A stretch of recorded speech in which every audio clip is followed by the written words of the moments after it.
ሰላም ክቡራት ስድራቤት በርቅ ስፖርት ሎም ምሸት ዓለም ኩዕሶ እግሪ ብሓንሳብ ተናዊጹ ኣብ ውሽጢ ተጸቢብን ንውሽቶን ዝኾነ ቪታሊቲ ስታድየም ናይ 22 ዓመታት ሙሉእ ተጸበይዎ ናይ ሓደ ዓበ ታሪኽ ፍጻመ ተፈጺሙ። እዚ ተራናይ 837 ጸዋታ ፕሪምየር ሊግ ኣይነበረን። እዚ ናይ ህይወትን ሞትን ናይ ዘመናት ግዛት ዝፈለሰሉ ናይ ፔፕ ጋርዲዮላ ሃፀያዊ ግዛት ማንቸስተር ሲቲ ብወግዕ ዝዓነወሉ ፍጹም ሲነማቲክ ዝኾነ ህሞት ነይሩ። ማንቸስተር ሲቲ ዋንጫ ፕሪምየር ሊግ ንምድሓን ዓወት ጥራይ ዘድልያ ነይሩ። ግና እታ ባንዶን ኢራኦላት ትምራሕ ን16 ተኸታታሊ ጸዋታታት ከይተሳዕረት ዘደንጹ ግንቢ ዝሃነጸት በርንማውዝ ንማንቸስተር ሲቲ ናይ ሞት መጻወድያ ዳልያትላ። ኣብ መበል 39 ደቂቕ እትወዲ 19 ዓመት ፈረንሳዊ ተኣምር ኤሊ ጁኒየር ኩሩፒ ብዘደንጹ ክእለት ንሰማያዊ ሰማይ ማንቸስተር ኣጸሊምዎ። ዋላ እኳ እቲ ናይ መጥቃዕቲ ማሽን ኤርሊንግ ሃላንድ ኣብ መበል 95 ደቂቕ ኣብ ውሽጢ እቲ ናይ መወዳእታ 6 ደቂቕ ተወሳኺ ሰዓት ካብ ሞት ዘድሓነ ጎል እንተእተወ እዋኑ ሓሊፉ ነይሩ። እቲ ውፅኢት 1-1 ተፈጺሙ። እዚ ውፅኢት እዚ ማለት ማንቸስተር ሲቲ ሕጂ ብ4 ነጥቢ ካብ ኣርሰናል ንድሕሪት ተሪፋ ኣላ። ሓንቲ ጸዋታ ጥራይ ተሪፉ። እዚ ማለት ድማ ኣርሰናል ብወግዕ ናይ 2025-2026 ናይ እንግሊዝ ፕሪምየር ሊግ ሻምፒዮን ምዃና ተረጋጊጹሎ። ካብ ዘመነ ኣርሰን ቬንገርን እቶም ዘይተሳዕሩ ዘ ኢንቪዚብል ናይ 2004 ጀሚሩ ናይ 22 ዓመታት ዝጠፈ ናይ መድፈኛታት ክብሪ ሎሚ ምሸት ኣብ ገምገም ባሕር በርንማውዝ ተመሊሱሎ። እዚ ጸዋታ እዚ ታሪኽ ከመይ ከም ዝቐየሮ ብዝርዝር ክንሪኦ ኢና። ምሳና ጽንሑ። እዚ በርቂ ስፖርት እዩ።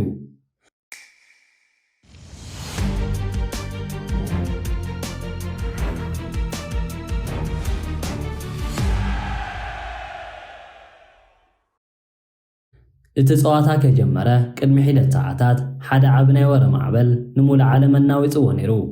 ካብ ብሉጻት ናይ ስፖርት ምንጭታት ዝወፀ ጸብጻብ ከም ዘረጋግጾ ፔፕ ጋርዲዮላ ካብ ማንቸስተር ሲቲ ኣብ መወዳእታ ናይዚ ዓመት ክወፅእ ምዃኑን ክለብ ማንቸስተር ሲቲ ድማ ንኤንዞ ማሬስካ ከም መተኪኡ ክትስይሞ ከም ዘዳለወት ቦምባ ዝመስል ወረ ወፂኡ። እዚ ወረ እዚ ንተጻወትቲ ሲቲ ፍጹም ኣብ ትሕቲ ዓቢ ናይ ስነ-ኣእምሮ ጥርኢት ይዎም። ግና ምስቲ ናይ ሎማዓንቲ ጸዋታ ተተሓሒዙ ፔፕ ጋርዲዮላ ዝሃቦ ውሳነ መሰንበዲ ነይሩ።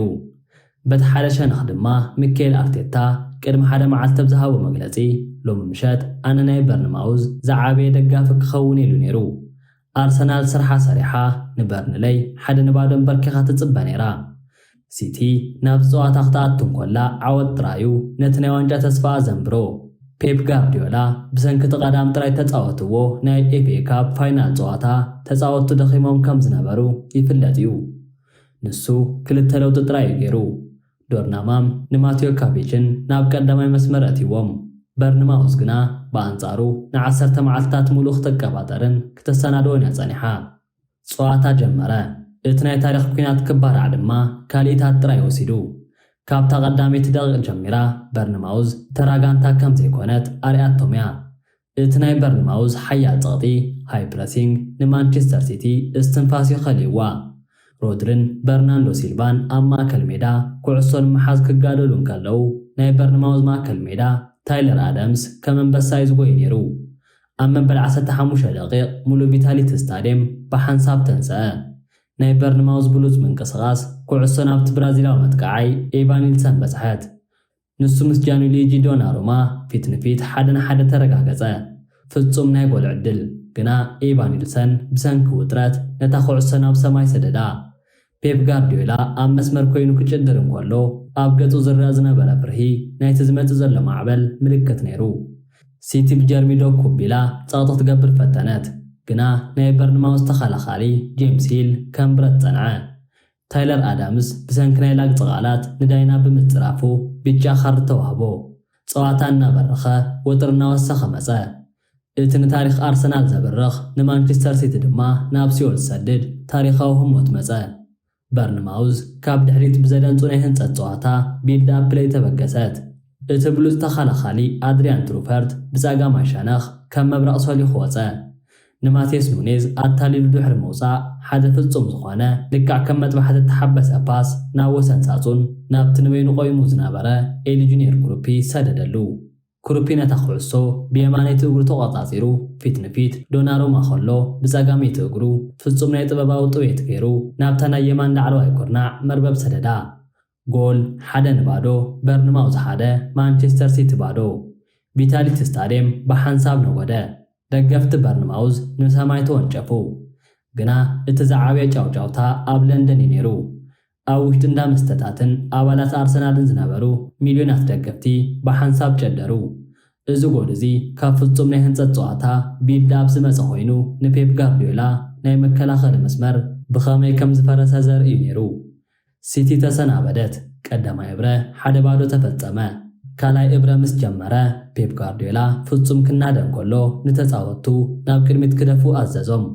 ኣብ መበል 59 ደቂቕ ጄምስ ሂል ንሳቢንሆ ብምጥሓሱ ብጫ ካርድ ተዋህቦ። ሲቲ ተጥቃዕ እንኮላ በርንማውዝ ግና ፍጹም ናይ መሊስካ መጥቃዕቲ ክተሰንብዶም ጀመረት። ኣብ መበል 62 ደቂቕ እቲ ዘደንፁ ተፃዋታይ ራየን ካብ ማእከል ሜዳ ኩዕሶ ሒዙ ንበይኑ ሰሊኹ ወፀ። ንማርክ ጌሂት ታሊሉ ሓደ ብርቱዕ ተኹሳ ገበረ። ግና እታ ኩዕሶ ነቲ ናይ የማን ዓንዲ ማዕጾ ሃሪማ ተመልሰት። ማንቸስተር ሲቲ ካብ ካልኣይ ጎል ብተኣምር ኣምለጠት። ድሕሪ ሒደት ደቃይቕ እንደገና ራየን ካብ ጸጋም ዘንሳፈፈ እታ ኩዕሶ ተሃሪማ ክትኣቱ እንኮላ ጃንሉዊጂ ዶናሩማ ብዘደንፁ ብቕዓት ኩዕሶ ናብ ኩርናዕ ሰደደ። ፔፕ ጋርዲዮላ ብቕልጡፍ ናይ ተፃወቱ ለውጢ ገበረ። ፊልፎደን፣ ሳቢንሆ ከምኡውን ራያን እተወ።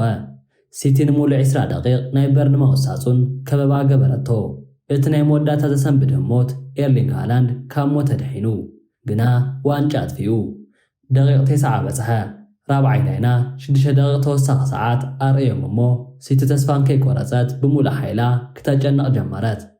ኣብ መበል 90 ደቂቕ ናይ በርንማውዝ ዴቪድ ብሩክስ ብሉፅ ዕድል ረኺቡ ሹት ገበረ። ግና እታ ኩዕሶ ንዓንዲ ማዕጾ ሃሪማ ወፀት። በርንማውዝ ፀዋታ ክትውድእ ዓብ ዕድል እጥፍአት። ድሕሪኡ ኣብ መበል 95 ደቂቕ እቲ ናይ መወዳእታ ናይ ተስፋ ሞት መፀ።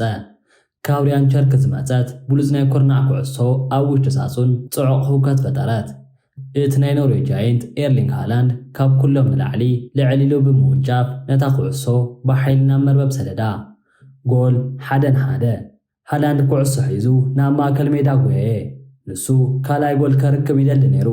ግና ዘግርም እዩ ድሕሪ ሓንቲ ካልኢት ዳኛ ኣንቶኒ ቴይለር ነታ ናይ መወዳእታ ናይ ፍጻመ ፊሽካ ነፍሐ።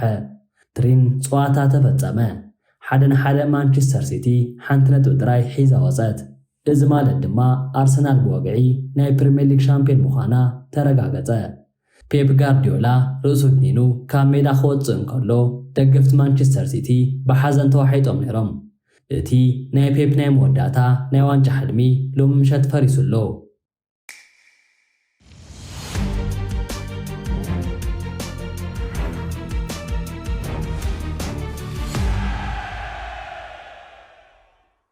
ቅድሚ ዝፀዋታ ዝምጅማሩ 37 ናይ ፕሪምየር ሊግ ፍጹም ዓንዲ ራዕዲ እዩ ነይሩ። ቼልሲ ብገዛ ኣብ ቅድሚ ገዛእ ደገፍታ ነቲ ናይ መወዳእታ ናይ ዓመት ናይ ስንብታ ፀዋታ ክትገብር እንኮላ ዓወት ጥራዩ ኣብ ርእሳ ነይሩ። ቶተንሃም ድማ ብወገኖም ናይ ኤውሮፓ ሻምፒየንስ ሊግ ወይ ድማ ኤውሮፓ ሊግ ቦታ ንምዕቃብ 3 ነጥቢ ናይ ግድን የድዮም ነይሩ። እቲ ዝዓበየ ዛንታ ግና ናይ ክልቲአን ጋንታታት ናይ ታክቲክ ምስሕሓብ እዩ።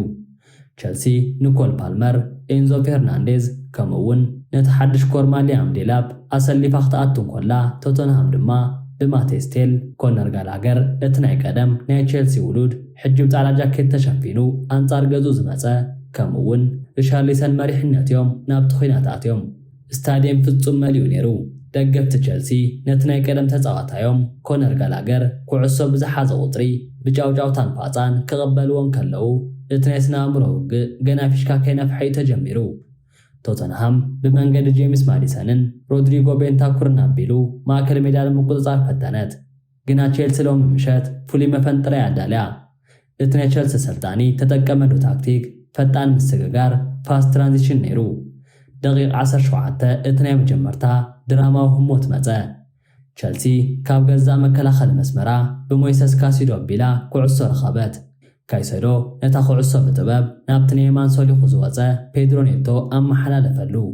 ኔቶ ብቕልጣፈ ንዲስትኒ ኦዶጊ ኣታሊሉ ድሕሪ ምውፃእ ነታ ኩዕሶ ናብ ማእከል ዝነበረ ኤንዞ ፈርናንዴዝ ኣረከበሉ። እዚ ፍጹም ናይ ህንፀት ፀዋታ ቢልድ ኣፕ ፕሌይ ነይሩ። ኤንዞ ፈርናንዴዝ ነታ ኩዕሶ ምስ ረኸባ ንካልኢቱ እኳ ይወላወለን ካብ ወሰን ሳጹን ብየማኒቱ እግሩ ፍጹም ሓያልን መብረቕን ዝመስል ተኹሳ ገበረ። እታ ኩዕሶ ንናይ ቶተንሃም ሓድሽ ሓላዊ ማዕጾ አንቶኒን ክንሲክኣልያ ናብ የማናይ ኩርናዕ መርበብ ተወንጨፈት። ጎል 1-0 ቼልሲ መራሒት ኮነት። ሙሉእ ስታንፎርድ ብሪጅ ብሓንሳብ ነጎደ። ኤንዞ ናብ ደገፍቲ ጎየ። ናይ ቼልሲ ኣርማ እናነቕነቐ ድማ ጨደረ። ቶተንሃም ቀዲማ ተሃርመት። ንሳቶም ግና ምላሽ ንምሃብ ክንቀሳቐሱ ጀመሩ። ኣብ መበል 27 ደቂቕ ፔድሮ ፖሮ ንኮል ፓልመር ብምትሓሱ ቀዳመይቲ ብጫ ካርድ ተዋህቦ። ቀዳማይ እብረ ብናይ ቼልሲ 1-0 መሪሕነት ተፈጺሙ እዩ። ካልኣይ እብረ ምስ ጀመረ ቶተንሃም ጸቕጢ ትገብር ፈተነት። ኣሰልጣኒ ቶተንሃም ብቕልጡፍ ጄምስ ማዲሰንን ፔፕ ማታርሳርን ናብ ሜዳ ኣተዎም። ኣብ መበል 42 ደቂቕ ሚኪ ቫንደቨን ኣብ መበል 62 ደቂቕ ድማ ዲስቲኒ ኦዶጊ ብሰንኪ ሓያል ጸዋታ ብጫ ካርድ ተዋሂብዎም ነይሩ። ቶተንሃም ብካርድ ትሕመስ ነይራ። ደቂቕ 66 ቸልሲ ነቲ ጸዋታ ፍጹም ክትዓጾ እትኽእለሉ ወሳኒ ህሞት ፈጠረት። ካብ ቶተንሃም ተበላሽወ ኩዕሶ ቼልሲ ብቕልጡፍ ናይ መሊስካ መጥቃዕቲ ተጠቀመት። ፔድሮ ኔቶ እንደገና ብጸጋማይ ሸነኽ ካብ መብረቕ ሰሊኹ ንሚኪ ቫንደቨን ብቕልጡፍ ኣገርገሮ። ድሕሪኡ ሓደ ፍጹም ዝኾነ ትሑት ፓስ ናብ ውሽጢ 6 ያርድ ሰደደ። ኣብዚ ህሞት እዚ እቲ ተስፋ እተገብረሉ መንእሰይ ኣንድሬ ሳንቶስ ካብ መብረቕ ተቐልቂሉ ነታ ኩዕሶ ብቐሊል ናብ መርበብ ኣተዋ። ጎል 2-0 ስታንፎርድ ብሪጅ ፍጹም ተናወፀ። ደገፍቲ ቸልሲ እዝናትና ሜዳ እዩ እናበሉ ክጭድሩን ከለዉ ናይ ቶተንሃም ተጻወትቲ ርእሶም ኣድነኑ። ዓወትን ቸልሲ ፍጹም ተረጋገጸ መሰለ። ግና ቶተንሃም ናይ መወዳእታ ናይ ኩናት ካርዲ ከይወዘፈት ኣይገደፈትን። ቶተንሃም ተስፋ ኣይቆረፀትን። ደቂቕ 73 እቲ ጸዋታ ናብ ካልእ ሓደገኛ ምዕራፍ ተሰጋገረ። ቶተንሃም ካብ የማናይ ሸነኽ ብመንገዲ ፔፕ ማታርሳር ዓብ ዕድል ፈጠረት። ሳር ብሉጽ ኩዕሶ ናብ ውሽጢ ሳጹን ሰደደ። እዚ ጎል እዚ ካብ ፍጹም ናይ ጸጋማይን የማናይን ናይ ምስግጋር ጸዋታ ዝመጸ እዩ። እቲ ንፉዕ መጥቃዓይ ሪቻርሊሰን ኣብ ማእከል ተኸላኸልቲ ቸልሲ ዌስሊ ሮፍናን ጆለል ሃቶን ሰሊኹ ብምእታው ብርቱዕ ተኹሳ ገይሩ ንሮበርት ሳንቼዝ ኣሸኒፉ ጎል ኣተወ። ጎል 2-1 ቶተንሃም ናብ ጸዋታ ተመልሰት። ካብዛ ካልኢት እዚኣ ጀሚራ ስታንፎርድ ብሪጅ ናብ ናይ ወጥሪ ሲኦል ተቐየረ። ቶተንሃም ብሙሉእ ሓይላ ክትጭነቕ እንኮላ ቸልሲ ድማ ብሙሉእ ሓይላ ክትከላኸል ጀመረት። ካርድታት እንደገና ክምዘዙ ጀመሩ። 78 ደቂቕ ጆለል ሃቶ ንሪቻርሊሰን ብምትሓሱ ብጫ ካርድ ተዋህቦ። 84 ደቂቕ ማርክ ኮክሬላ ብሰንኪ ግዘ ምጥፍኡ ብጫ ካርድ ተዋህቦ። 86 ደቂቕ ሊያም ዴላፕ ብጫ ካርድ ተዋህቦ። 90 ደቂቕ እቲ ተቐያሪ ዝኣተወ ዳርዮ እሱጎ እውን ብጫ ካርድ ተዋህቦ። ካብዛ ሓሊፉ 40 ደቂቕ ተወሳኺ ሰዓት ተዋህበ። ቶተንሃም ብመንገዲ ማቴስ ቴል ዓብ ሹት ገበረት። ግና ሮበርት ሳንቼዝ ብተኣምር ኣድሓኖ። ፊሽካ ተነፊሑ ጸዋታ 2-1 ተፈጸመ። ቸልሲ ናይ ለንደን ንግስነት ኣብ ኢዳ ጨበጠት።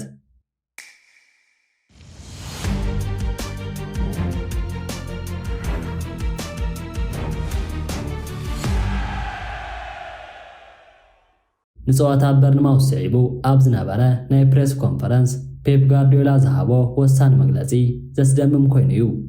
እዚ ሓሳብ እዚ ነቲ ጋንትኡ ዋንጫ ድሕሪ ምሳእናን ንሱ ካብ ክለብ ክወፅእ እዩ ንዝብል ወረታት መልሲ ዝሃበሉ ህሞት ስለ ዝኾነ ሓያልን ስምዒታውን ገይርዎ ኣሎ። ማንቸስተር ሲቲ ዋንጫ ፕሪምየር ሊግ ኣጥፍያቶ፣ ኣርሰናል ሻምፒዮን ኮይና፣ ሙሉእ ዓለም ድማ ፔፕ ጋርዲዮላ ካብ ሲቲ ክወፅእ ኢሉ ክጭድር ሓዲሩ። ግና ፔፕ ትማሊ ምሸት ንኹሉ ሰብ ዘሰንበደ ናይ ክሕደት መልሲ ሂቡ። ድሕሪ ምስ በርንማውዝ ሓደ ማዕረት ተፈላለዩሉ ዘሕዝን ምሸት ጋዜጠኛታት ንፔፕ ጋርዲዮላ ብዛዕባ መጻኢኡ ኣጥቢቖም ሒዞምዎ ነይሮም። ኩሉ ሰብ ስንብት ክሰምዕ እዩ ተጸቢው። ግና እቲ ካታናላዊ ጀነራል ብስምዒት ተናዊጹ ቃላት ወርዊሩ ኣሎ። ፔፕ ድማ ከም ዝኽብል ነቲ ሕቶ ገሊጹ። ቀጻሊ ዓመት ብሓባር ክንትስኢና፣ ደገፍቲ የፍቅሩን እዮም፣ ኣነ እውን ኣዝየ የፍቅሮም እየ። ገና ተረፍኒ 1 ዓመት ኮንትራት ኣለትኒ።